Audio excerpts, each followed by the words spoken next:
마니팀입니다. 안녕하세요. 오늘은 또 이런저런 말씀을 드리려고 이렇게 앉았습니다. 제가 귀촌을 준비하시는 분들의 전화를 많이 받다가 보면 어떤 공통점이 있습니다. 그래서 그 부분에 대한 얘기를 좀 드릴 건데요. 오늘의 얘기가 듣는 분들 입장에서는 조금 서운하거나 기분이 나쁠 수도 있는 얘기입니다. 하지만 또 이런 얘기를 누군가는 또 해줘야 되겠고, 또 현실이 이러니까 한 번은 짚어드려야 되겠다라는 생각에 조심스럽게 말을 꺼내 봅니다.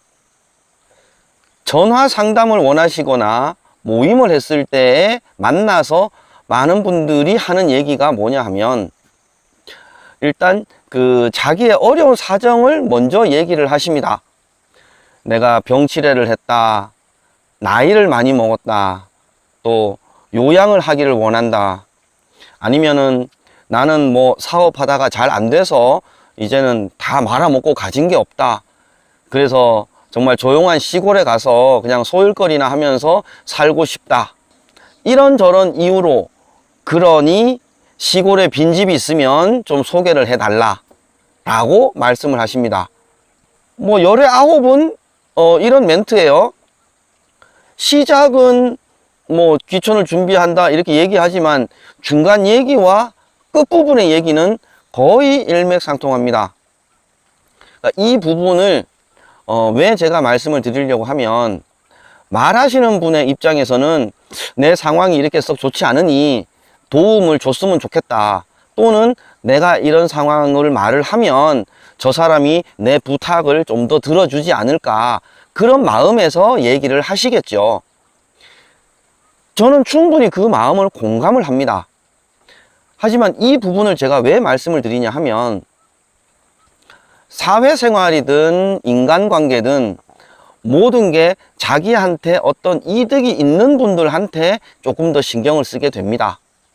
물론 봉사를 많이 하시고 또 어떤 자선사업을 하시는 분들은 정말 어려운 분들을 돕는 거에 대해서 보람을 느끼는 분들도 계시죠.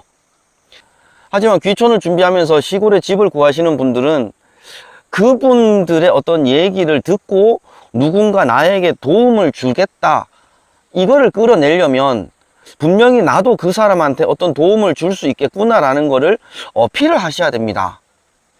그냥 맹목적으로 내가 이렇게 어려우니까 당신 나 좀 도와주세요 라고 하면 도움의 손길이 오지 않아요. 입장을 바꾸어서 생각을 하면, 누군가 나한테 도움을 요청하는데 저 사람은 내가 어떤 도움을 줬을 때 반대로 내가 어떤 도움을 요청을 할 때 서로 도와줄 수 있는 사이일까, 이런 거를 생각을 안 할 수가 없습니다. 크건 작건 인간관계는 서로가 도움을 주고받는 관계가 오래 지속됩니다. 일방적으로 내가 도와주기만 하는 관계, 또 내가 도움을 받기만 하는 관계는 오래 갈 수가 없습니다. 시골에 임대하는 빈집을 구하려고 하는데 제가 늘 말씀을 드리는 게 있죠. 내가 정말 저 마을에 가면 저 마을은 텃세가 없을까, 마을 사람들은 어떨까, 그런 것만큼 마을 사람들도 저기 빈집이 있는데 어떤 사람이 들어올까, 정말 마을하고 잘 융화가 되고 바쁠 때는 일손도 도와줄 수 있는 그런 분들이 왔으면 좋겠다, 이런 생각을 합니다. 그래서 내가 빈집을 소개를 받으러 갈 때, 아니면 내가 귀촌 준비를 할 때 누군가와 인연을 맺으려고 하면 나도 그 사람한테 도움을 줄 수 있는 사람이다 라는 거를 꼭 어필을 할 필요가 있다는 거죠. 나이가 좀 많더라도 나 아직 팔팔해, 얼마든지 밭일 할 수 있어, 이런 이미지를 심어 주셔야 되고, 돈이 많이 없더라도 정말 저렴한 빈집을 구하더라도 내가 이 동네에 들어오면은 마을에 도움이 되는 사람이야 라는 것을 어필을 해 주셔야 됩니다. 그래야 빈집이 나거나 소개를 할 때 나한테 연락이 오죠.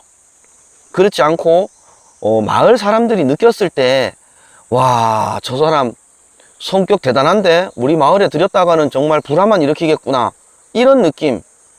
또 와, 저분 정말 연세가 너무 많으신데 저렇게 건강이 안 좋아가지고서 마을에 들였다가 뭐 송장이나 치는 거 아니야?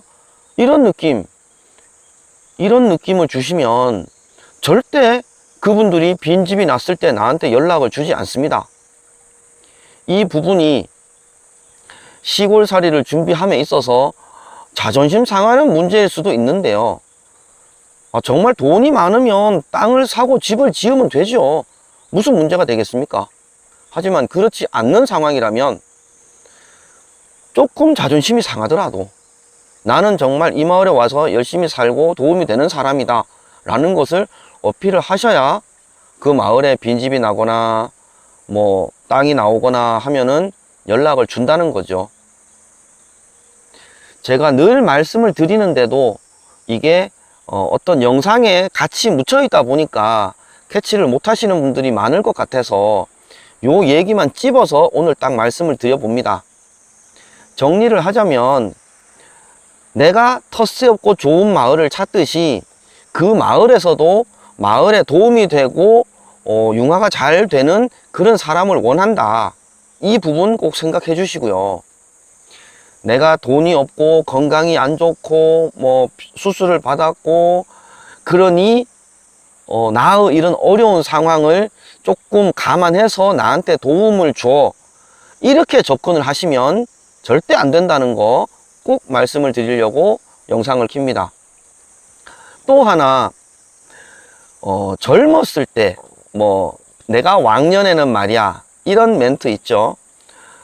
자신이 예전에 참 잘 나갔다, 나 정말 왕년에 대단했다, 이런 거를 상당히 자랑을 많이 하시는 분들이 계십니다. 그런 얘기를 먼저 시작을 하면 시골 마을 사람들은 아니 그렇게 잘 나갔으면 그냥 도시에서 살지 뭐하러 시골을 오려고 하느냐 이렇게 생각을 합니다. 그러니까 절대 내가 왕년에 잘 나갔고 뭐 좋았고 이런 얘기를 짧게 잠깐 할 수는 있겠죠. 내가 살아온 얘기를 잠깐 할 수는 있겠지만 그걸 너무 장황하게 늘어놓는 거, 그것 또한 결코 내가 어떤 결과물을 얻기 위한 준비의 마이너스 요인이라는 거 꼭 말씀을 드리고 싶습니다.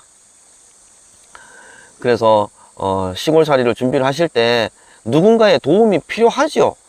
아무 연고 없는 데 가는 것보다는 그래도 지인이 있는 곳, 또 누군가 도움을 줄 수 있는 곳, 이런 곳을 가시는 게 분명히 이득이긴 합니다.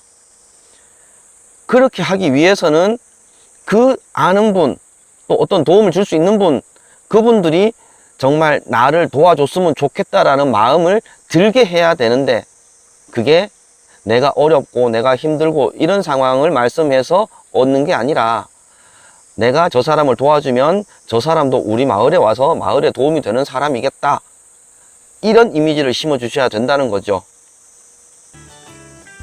크게 어려운 얘기는 아닙니다만 저한테 귀촌 상담을 하시는 대부분의 분들이 얘기해서 접근하는 방식이 이 방법 말고는 좀 다르게 했으면 좋겠다라는 마음에서 오늘은 요 얘기를 짚어드립니다. 귀촌을 준비하시는 분들한테 조금이라도 도움이 되는 정보였으면 좋겠습니다. 저는 다음 영상으로 또 인사를 드릴게요. 안녕히 계십시오.